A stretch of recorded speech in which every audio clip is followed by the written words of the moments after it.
এরপর আছে gospel of John 14 নম্বর অধ্যায়ের 16 নম্বর অনুচ্ছেদে বলা হয়েছে, যিশু ঈসা আলাইহিস সালাম বলছেন,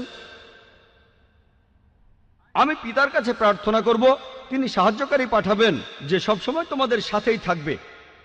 এরপর গসপেল অফ জন 15 অধ্যায় 26 অনুচ্ছেদে বলছে, যখন সেই সাহায্যকারী আসবে, আমার পিতা যাকে পাঠাবেন সে আমার সম্মানটা বাড়িয়ে দেবে।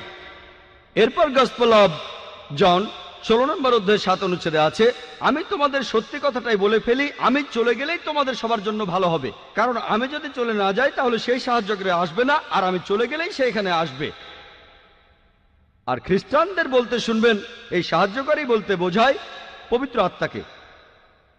এখন ভালো করে দেখেন, গসপেল অফ জন 16 নম্বর অধ্যায়ের 7 নম্বর অনুচ্ছেদ বলছে, তোমাদের আমি সত্যি কথা বলছি, যিশু তার শিষ্যদের বলছেন, তোমাদের আমি সত্যি কথা বলছি, আমি চলে গেলে তোমাদের জন্যই ভালো হবে, কারণ আমি চলে না গেলে সেই সাহায্যকারী আসবে না, আমি চলে গেলেই সে এখানে আসবে। সাহায্যকারীর পৃথিবীতে আসার শর্ত হলো যে যিশু বা ঈসা আলাইহিস সালাম চলে যাবেন, তিনি চলে গেলেই সাহায্যকারী তারপর এখানে আসবেন।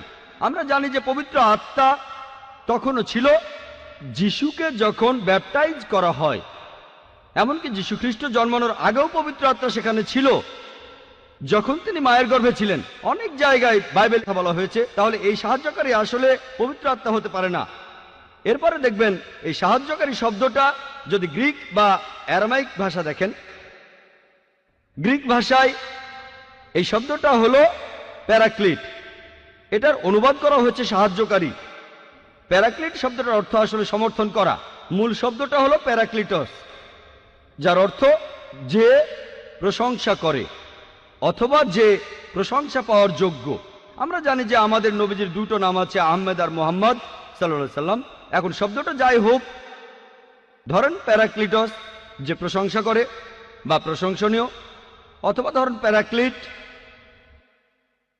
হোক সমর্থক বা সাহায্যকারী। আলহামদুলিল্লাহ, এই কথাগুলো সবচেয়ে বেশি মেলে সর্বশেষ নবী মুহাম্মদ সাল্লাল্লাহু আলাইহি সাল্লামের বেলায়।